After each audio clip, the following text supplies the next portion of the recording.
Hi, everyone, and welcome. My name is Elisa. Thank you so much for joining this presentation today, The Role of Writing in Building Academic Knowledge. For closed captioning, please look in the Q&A box as well as in the chat. There is a link that will open up a separate window for your computer. Note that you can select translations in that window as well for Spanish, French, and traditional Chinese. This session will be recorded and will be available for replay right here as soon as the session ends. We will be monitoring the Q&A throughout the presentation if time permits at the end of the session, and we'll answer some of your questions live. And that Q&A box is down at the bottom if you have any questions for Natalie.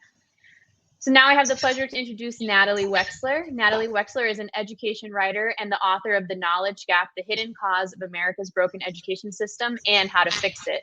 She is also the co-author of The Writing Revolution, a guide to advancing thinking through writing in all subjects and grades, and a senior contributor at Forbes.com. Her articles and essays on education and other topics have appeared in the New York Times, the Washington Post, the Atlantic, and other publications.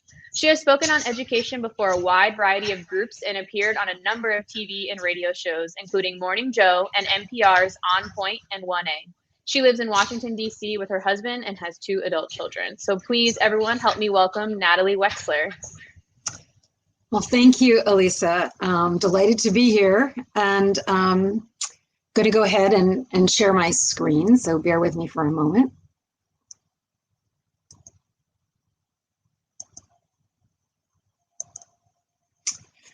Right, so the role of writing in building academic knowledge.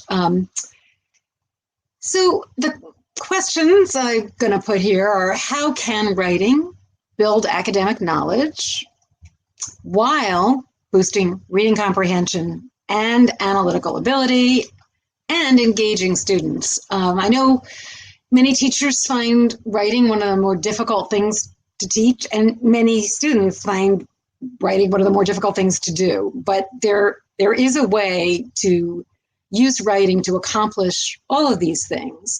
So what I'm going to cover today is why standard approaches to writing instruction haven't exploited its tremendous potential, why it's important to ground writing activities in a curriculum that is rich in content, why it's important to begin writing at the sentence level if that's what students need, regardless of their grade level, and some examples of effective writing activities that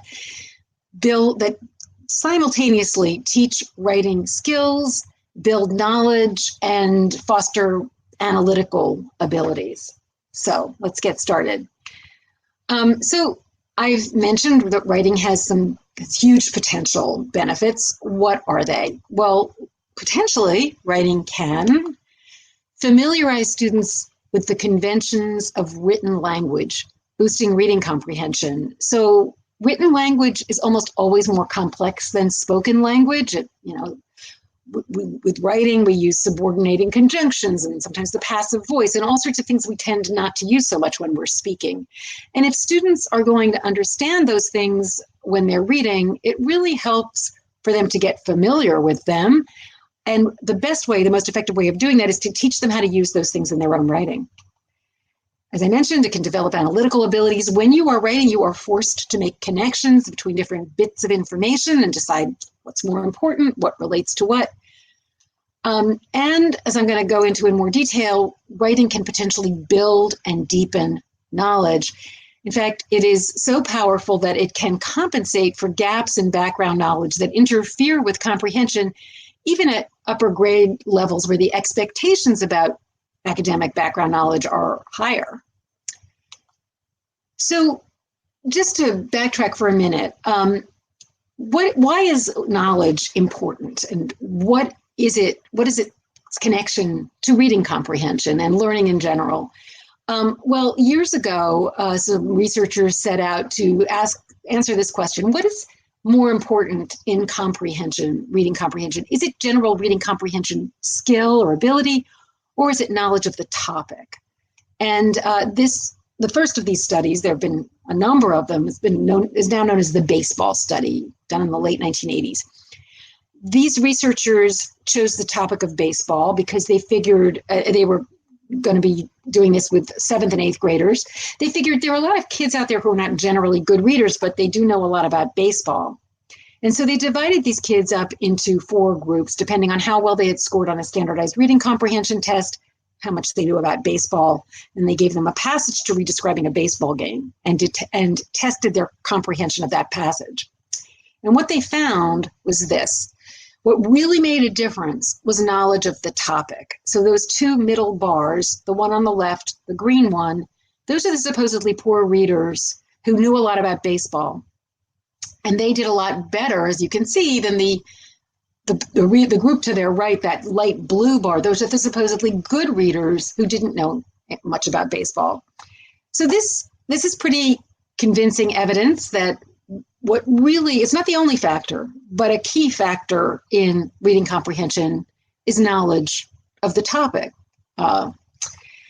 But what may be less obvious, I mean, with a specialized body of knowledge like baseball, I think that can be fairly obvious. If you know what a double play is, you're going to have an advantage in reading about baseball. What may be less obvious is that we draw on background knowledge to understand everything we read. There's a strong correlation, it's been found, between general academic knowledge. So, for example, knowing the answer to the question, in what part of the body does pneumonia occur? And general reading comprehension. The more you know about academic knowledge in general, the more of that knowledge you have, the better your general reading comprehension, it seems, from the evidence. And so what that suggests is, to boost reading comprehension, kids need to acquire as much academic knowledge and vocabulary as possible. So why is this? Why does knowledge help with comprehension? Well, just briefly, this is a diagram of processes in the mind. These are not places in the brain, but this is a diagram that shows how memory works and what that has to do with comprehension. So that first box that says sensory memory, that just means if you don't pay attention to something, you're going to forget it. We don't have to worry about that. But that middle box that says working memory is crucial. That's the aspect of our consciousness where we're taking in new information and trying to make sense of it, whether we're reading or even just listening. And the important thing to know about working memory is it's very limited. It could hold maybe just 4 or 5 items for 20 seconds or less, and then they get forgotten. And so if you're juggling too many items, or you're trying to in working memory, you get overwhelmed. You don't have the cognitive capacity to really understand what you're trying to process. There is a way around the limitations on working memory, and that's long-term memory, that last box there on the right, which is potentially infinite. And if you can withdraw information from long-term memory into working memory, you don't have to juggle it. So, for example, if you're reading about baseball, you know what a double play is. You don't have to juggle that in working memory.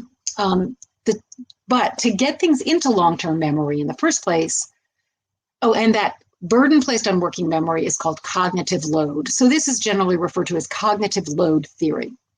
But you have to, first of all, transfer items from working memory to long-term memory to get them in there.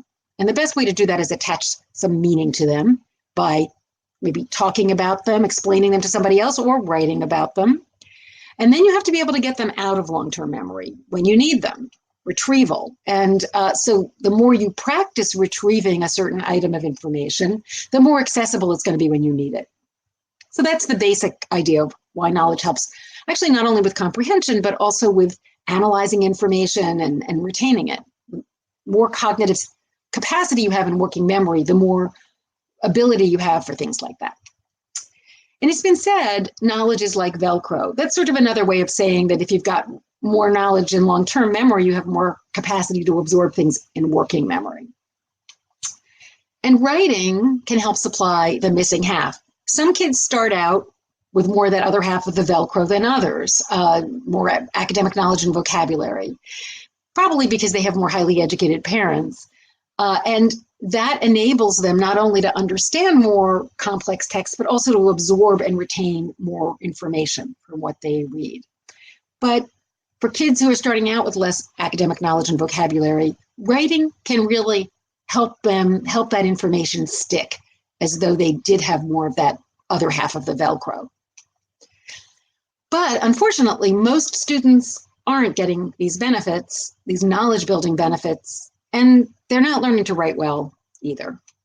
So this is the most recent data we have from the NAEP, the National Assessment of Educational Progress, on writing.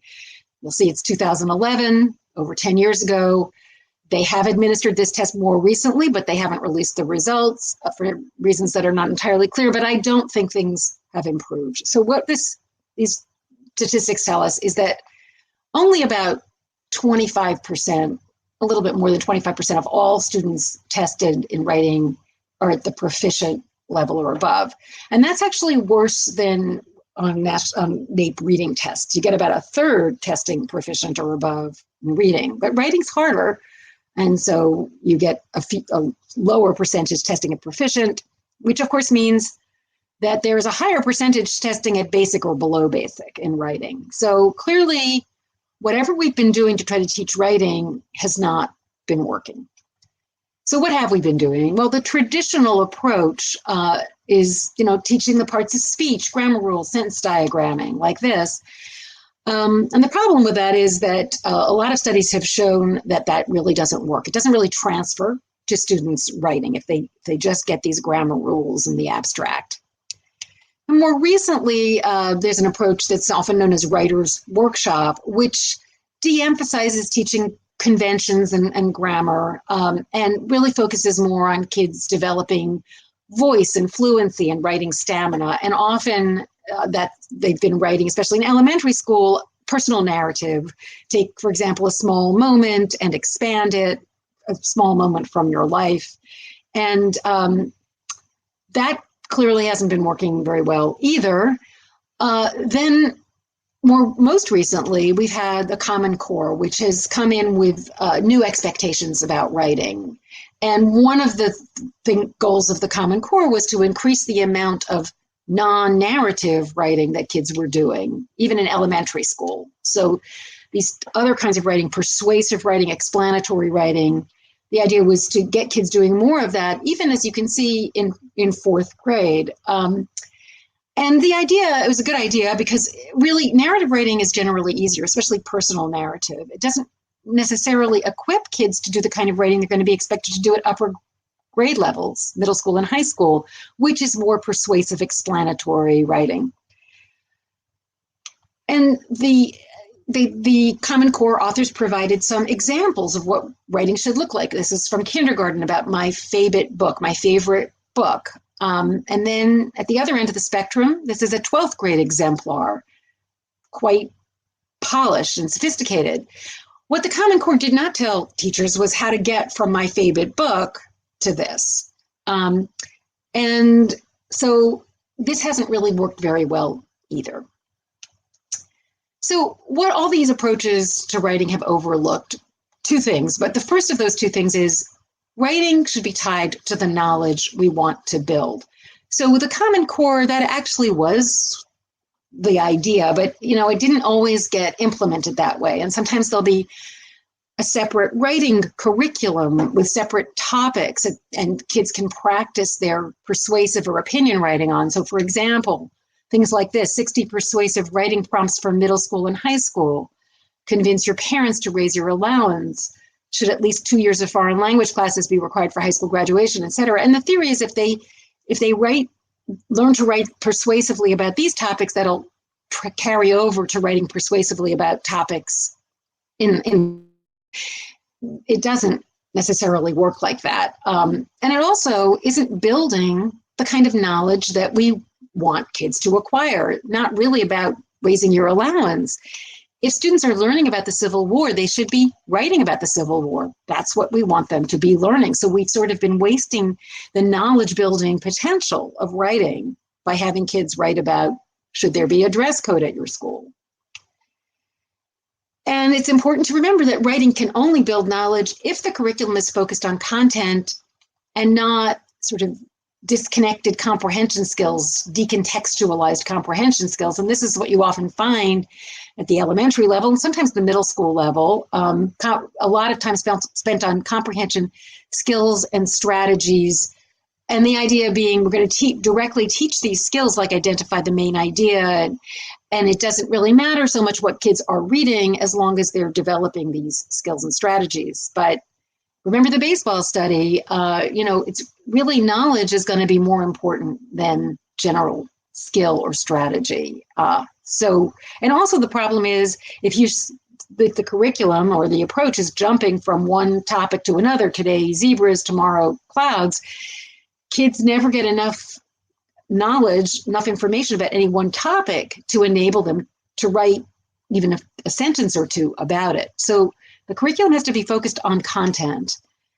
And to enable writing to build the academic knowledge and vocabulary students will need in middle school and beyond, the elementary curriculum should go deeply into topics in social studies, science, and the arts, with repeated exposure to the same concepts and vocabulary to give kids a chance to store those things in long-term memory.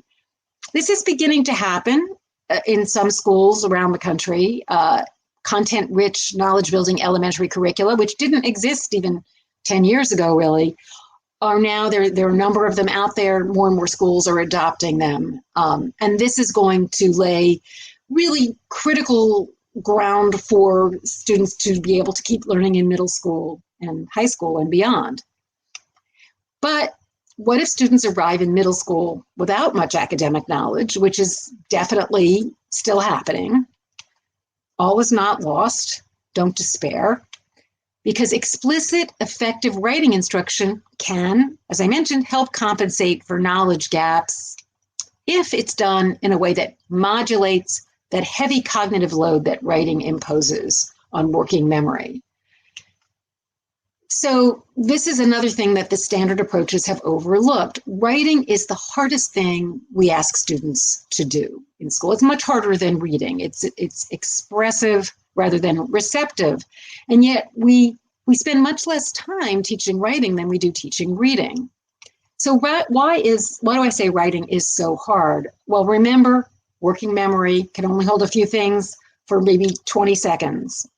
And when an inexperienced writer is trying to write, no matter what grade level, they may be juggling, well, if they're young, letter formation, spelling, which is notoriously difficult in English, word choice, what word should I use, what the vocabulary, organizing thoughts, and then, of course, the content you're writing about. And then, as I mentioned, the peculiar, more sophisticated syntax and vocabulary of written language. All of this creates cognitive load, and it also creates stress, which itself adds to cognitive load. So it's very easy for working memory to get overwhelmed when students are writing. And open-ended or complex writing prompts can be overwhelming for inexperienced writers at any grade level. I'm going to show you a couple of prompts that were given to second graders who were using a non-standard content-rich knowledge-building curriculum.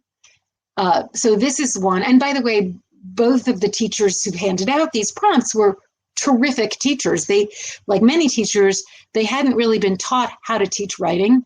And I think they didn't understand how difficult what they were asking kids to do, what really was for second graders especially. So this thing that says slavery at the top, this blank piece of paper, this class had been learning about the Civil War and slavery, and the teacher said, okay, now I want you to write down everything you can remember about slavery that we've discussed over the past 2 or 3 days, which would have been a great prompt for oral discussion, class discussion, but this was writing, and these kids were, still learning to spell and all sorts of things, and they were like, well, how do you spell Harriet Tubman? It was very hard for them to get started on this. And here's another kind of overwhelming prompt. And again, this was a class that had been learning about the Civil War, second grade class. This was an exit ticket. And this is first they were supposed to read this passage about Abraham Lincoln being commander-in-chief of the U.S. Army. Now they had listened to a read aloud about this, but still reading this is going to be kind of tough going. And then the question here is, what did Lincoln and the Union soldiers plan to do to end the war quickly? Again, could be a really good oral activity, but for them to organize their thoughts and juggle all the things they needed to do to get something down in writing, again, it was very hard for them to get started. And this can happen at higher grade levels as well with these kinds of open-ended or overly ambitious writing prompts. So, how can we ensure kids learn to write and use writing to build knowledge?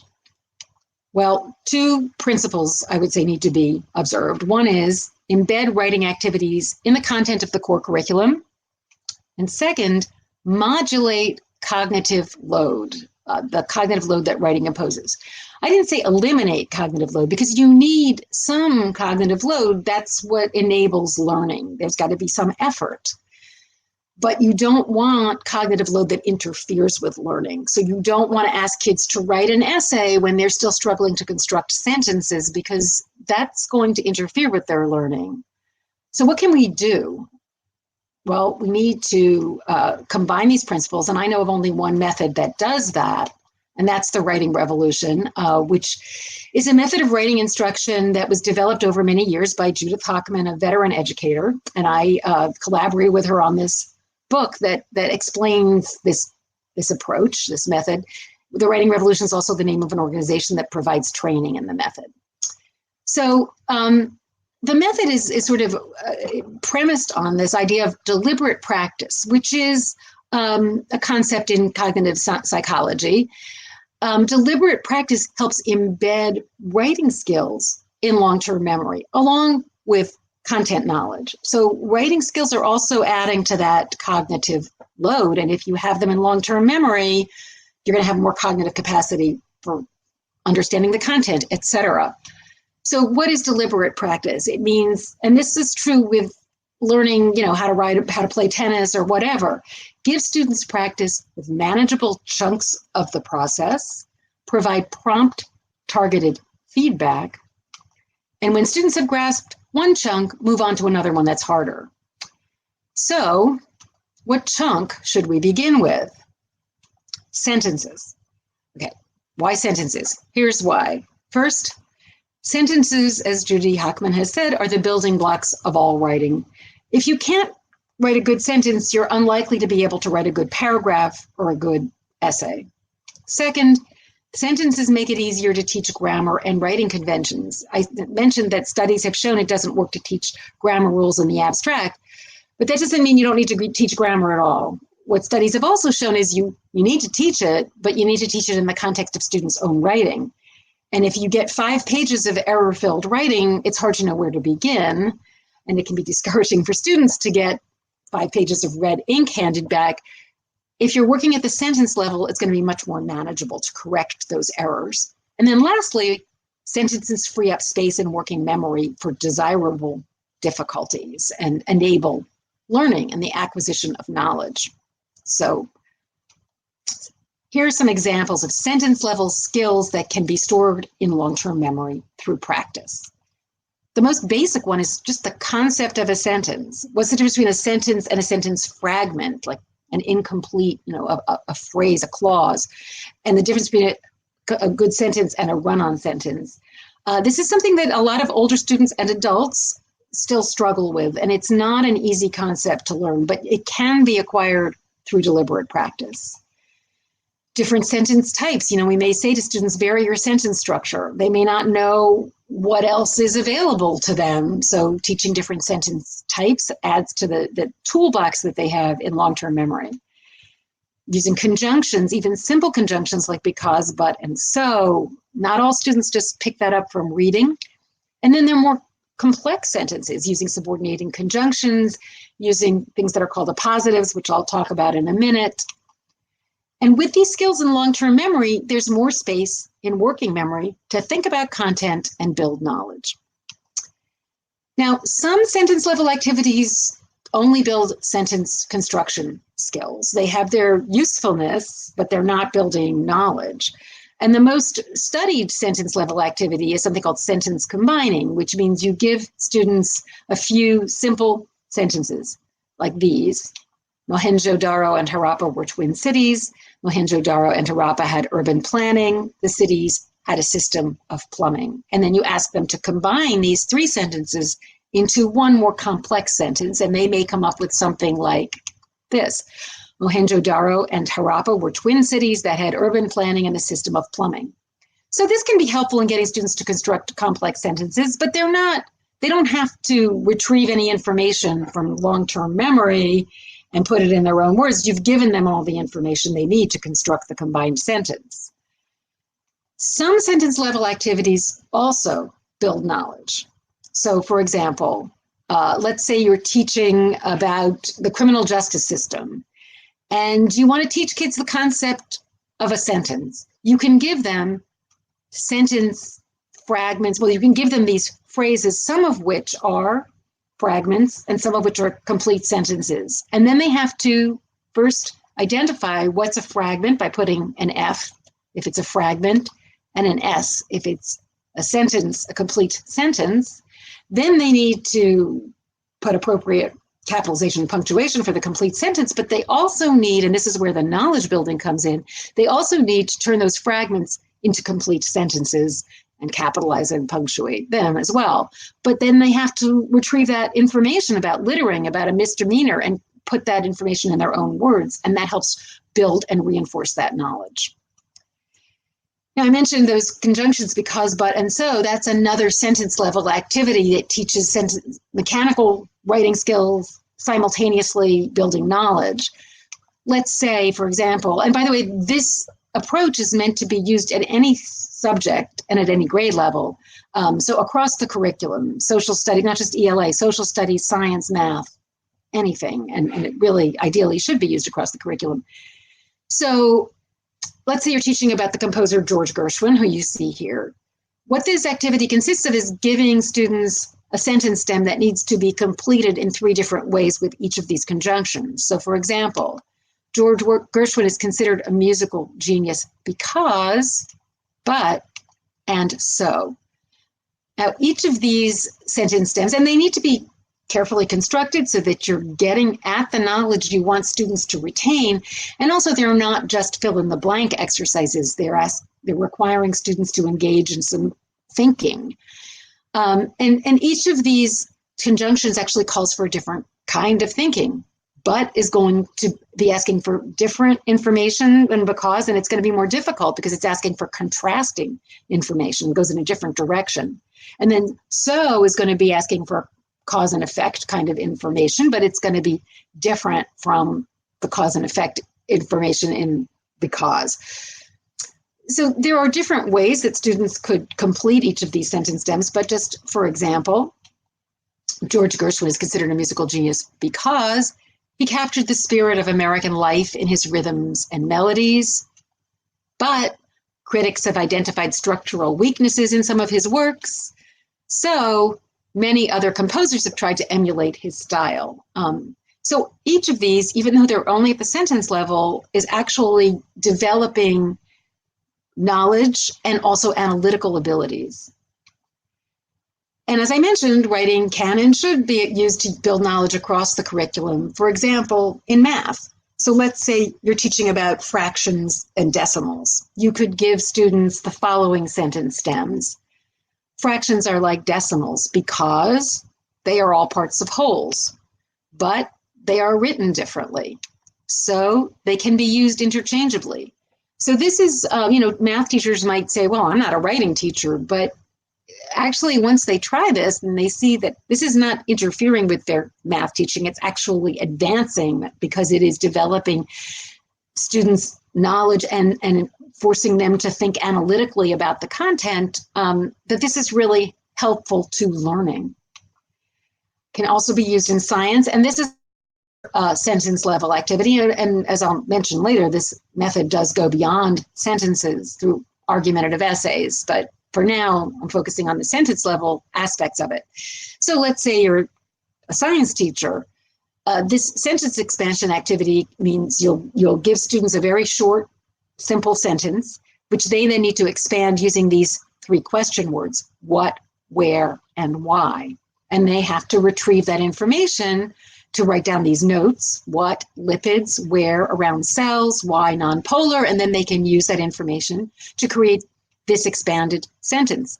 Lipids make good barriers around cells because they are nonpolar. Now, obviously, before you give students an activity like this, you need to ensure that they have the knowledge they need to do this, that they can create, they can answer those questions and create this sentence.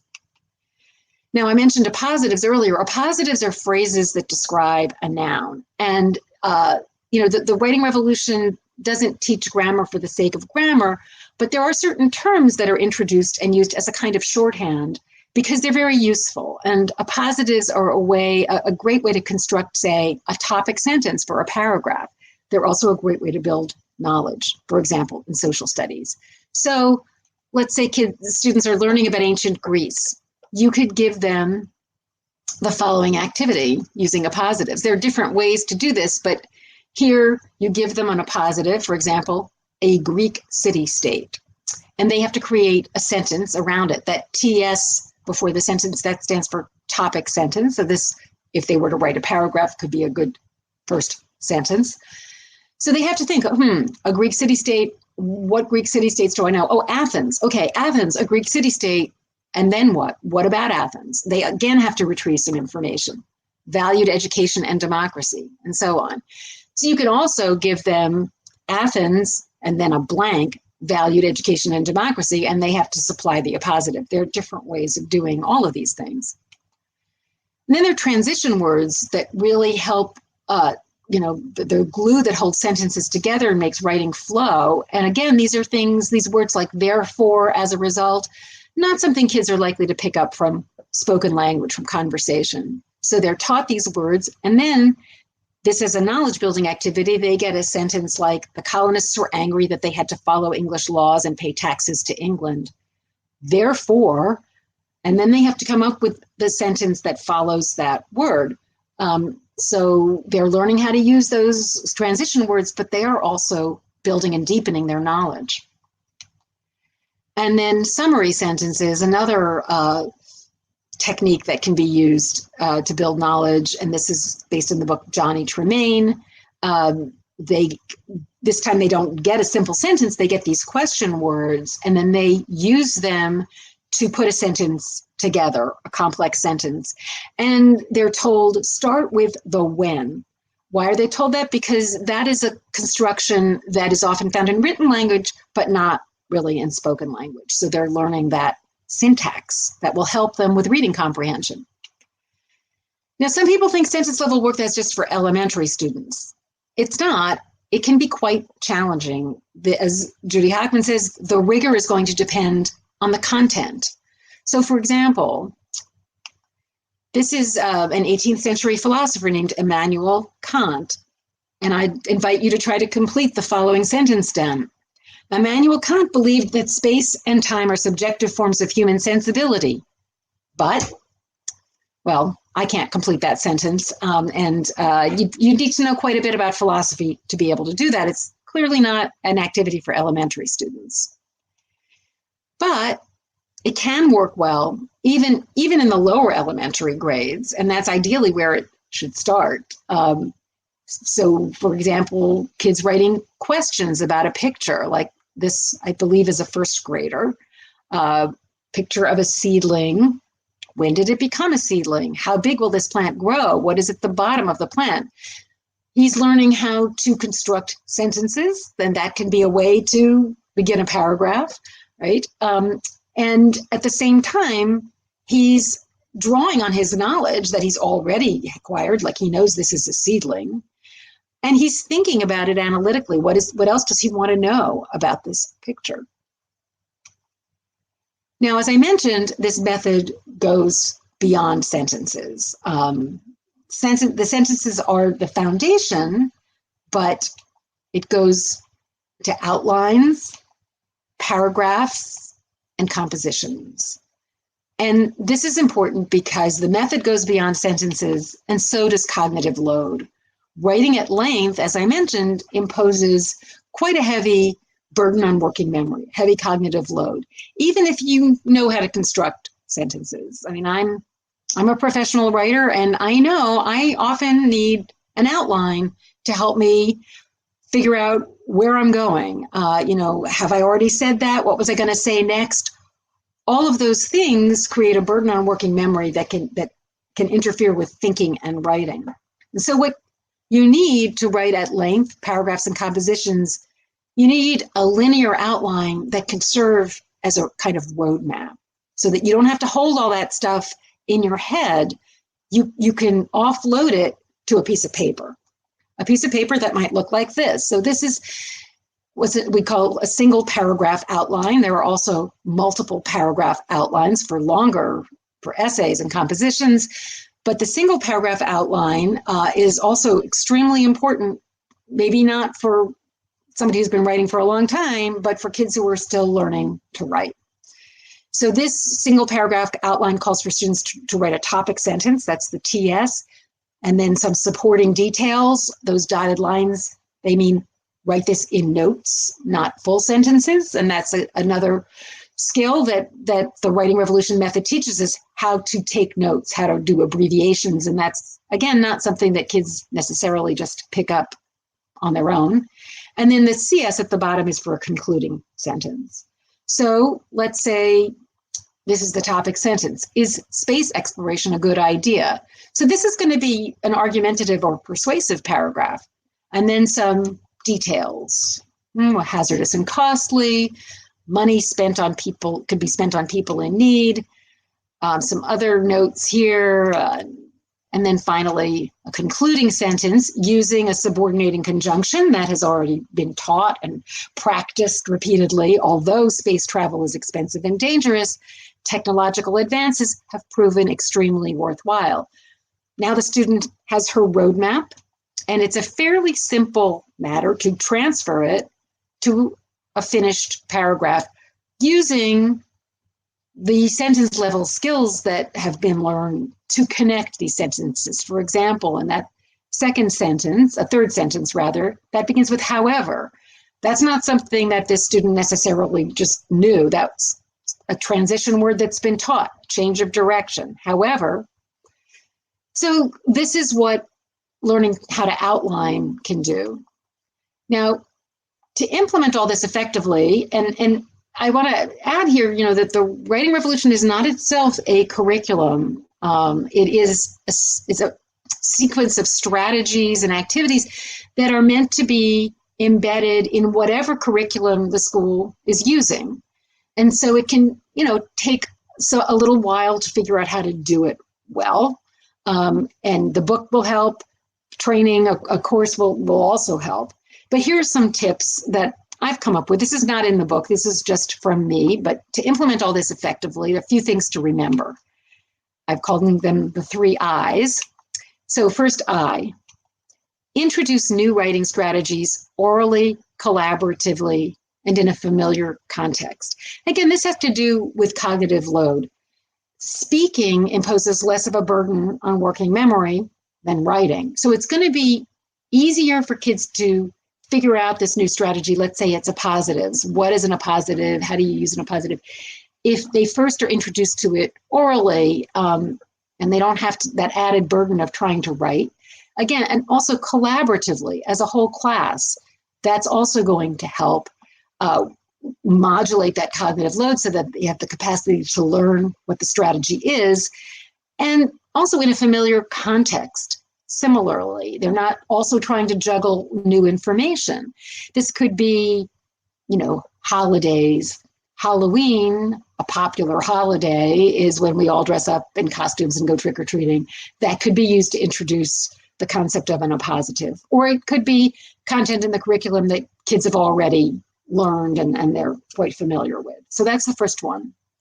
And this, by the way, can be done with kids who are still learning English. It can be done with kindergartners. They can learn how to outline paragraphs orally and collaboratively, and not yet doing it in writing and independently to modulate that cognitive load. Okay, second I, integrate writing activities with instruction. So you could have sentence level activities or even outlining as do nows, as a review or as a basis for discussion of new material. They can also serve as quick comprehension checks, very valuable for that, before you can catch misunderstandings before it's too late. exit tickets at the end of class, all of these things, but not, a separate writing block with its own topics, its own curriculum.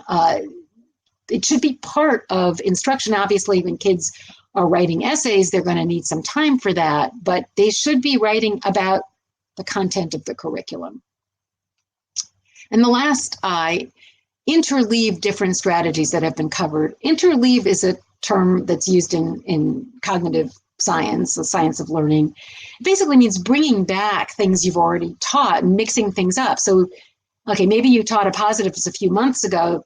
That doesn't mean you never want to revisit a positives, or you never want to give another assignment involving a positives. For one thing, bringing back that concept is going to help really cement it in students' long-term memories and enable them to retrieve it more easily when they need it. But also, in a positive about ancient Greece, coming up with a positive about ancient Greece isn't the same thing as coming up with a positive about, World War II. The content is different. They can still be used to build knowledge.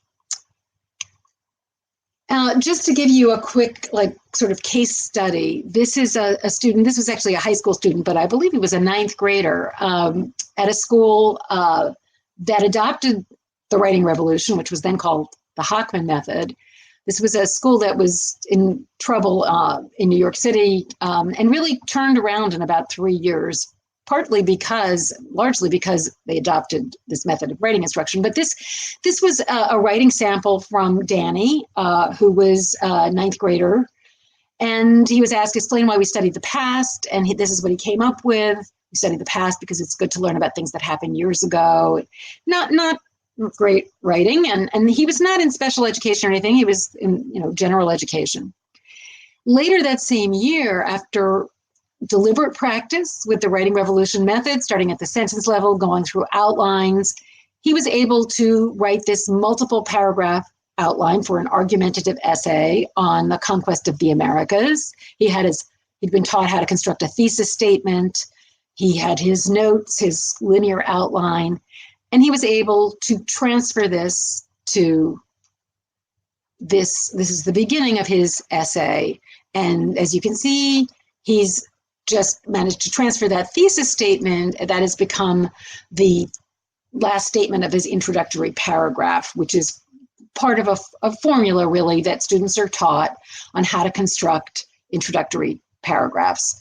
You start with a general statement, then you go to a specific statement, and you end with your thesis statement. And then for your conclusion paragraph, you reverse the order. You rephrase that thesis statement, you come up with a new specific statement and a new general statement. And this is very helpful for kids who are learning still how to construct paragraphs and essays, to have this kind of a formula.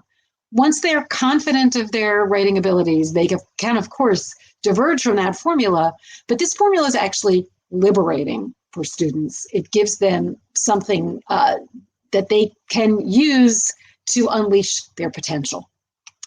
So to sum up, writing has the power to engage students in learning and build their skills and knowledge in all subjects and grades.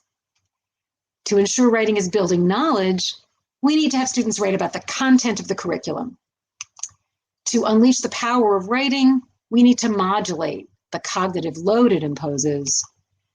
And effective writing instruction can boost students' confidence and really change their concept of who they are and what they can accomplish. And we've seen that happen. The writing revolution has definitely seen that happen. So I will stop sharing there, and I would be happy to, if we have a few minutes, I'd be happy to take questions if people have them. Let's see.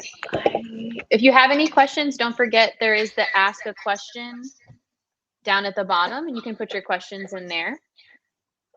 So there's some questions about if what you were discussing is geared towards general education, and if so, are there ways you think that this could be adapted for students who maybe have learning disabilities? Well, as a matter of fact, this method was created at a school for children with language-based learning disabilities. So it definitely works with those kids. It turns out that it works with all kids as well, with kids in the general population as well. But it definitely can be very powerful with kids who have learning disabilities. And obviously kids in one classroom are going to be at different levels of writing ability. They're going to have different needs, but it's definitely possible to use this method of writing instruction to differentiate. All students should be writing about the same content, but you might give one student a sentence stem to finish. Another student, you might ask to do an outline. Another student, you might ask to do a paragraph. And even within that, let's say you're asking students to outline a paragraph. For one student, you might provide the topic sentence and and maybe the concluding sentence, and just ask them to fill in the details in note form. And that's building their knowledge. Or you might even give them little hints. I have one slide that's not it's a Writing Revolution slide that's not in this presentation, but it's an outline for a paragraph about spiders. And there are little notes provided by the teacher next to the detail lines like babies, food. And that helps jog the child's memory about, what are some of the details that I can note down here? So there are ways to adapt this to different levels within the same classroom. Awesome. I have another question here. How long does this method usually take to complete? Would it take the entire school year? Well, that is a difficult question to answer. It's going to depend on the students, and there is a scope and sequence in the back of the Writing Revolution book. But I would say I'm sure Judy Hockman would say too, take it with a grain of salt. That's one reason this method, it's not necessarily a total breeze to implement. I think there's an initial learning curve. Once teachers have learned how to use it, they say that they'll never go back to what they were doing before. But you do need to get familiar with the different strategies, the different activities, and be able and have a sense of why the method is put together the way it is. And then you need to be able to judge what it is your students need, or what some of them need as opposed to what other students need. So there is not a fixed period of time that it takes. However, you will probably start seeing results. I mean, certainly before the end of the school year, you saw what happened with Danny. So I can't give you a specific answer, but I will say from what I've heard from teachers who use this, you do start seeing results, pretty quickly. Thank you. We have a couple more minutes. So someone asked, what is the next step to taking this method forward? For example, to multi-page writing like high school research papers? Well, yes, research papers are a whole other, that there's a lot involved there. I think if you look at the book, you'll see, so it's not that, if kids need to start at the sentence level for their own independent writing, that is where they need to start. But at the same time, they can be simultaneously learning how to do things like outline paragraphs, as I mentioned, orally and collaboratively. And they can be learning to outline paragraphs before they're really ready to construct a smoothly written paragraph. And that in itself has a lot of that knowledge building value to just create an outline. So the steps are, you'll see in the book is organized like sentences, and then and there are many more techniques or activities than I've mentioned. Then outlines and revising is also a very important thing for kids to learn. But it doesn't mean you can't mention outlines until kids have mastered all of the sentence level skills. It's not a sequence in that sense. Okay. Let's see. I have a question. Where would you recommend getting more information on cognitive load? Oh, there's a lot out there. Cognitive load theory is something that was developed by an Australian psychologist named John Sweller in the 1980s. I think you could certainly Google cognitive load theory and working memory, but I would also recommend, so there is an Australian teacher who is getting his PhD in essentially cognitive load theory, and he's a very accessible writer and has a a blog or newsletter on Substack that's free. And his name is Greg Ashman, Ashman. So I think if you Google his name, you'll find a lot of accessible information about cognitive load theory. Perfect. Thank you. Does anybody else have any questions? Don't forget, you can just click the ask a question down at the bottom and type your question in there. Let's see.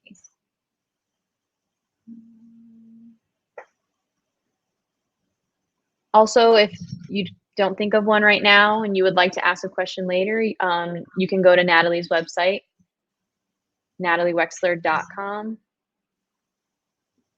Yeah, there's a contact page there, and you can email me through there, and I'd be happy to try to answer whatever questions you have.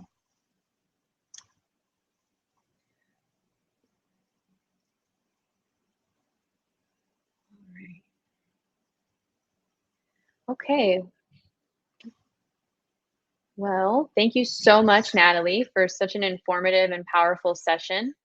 We are going to take a little bit of a break in between now and the next session, which is our wrap up with Camilla Simpson. To go to that session, you're just going to go to the schedule button. It is going to be in the top left corner. There's going to be a drop down menu, and you will click on the next session. Thank you so much, Natalie. Thank you. It was a pleasure. Bye.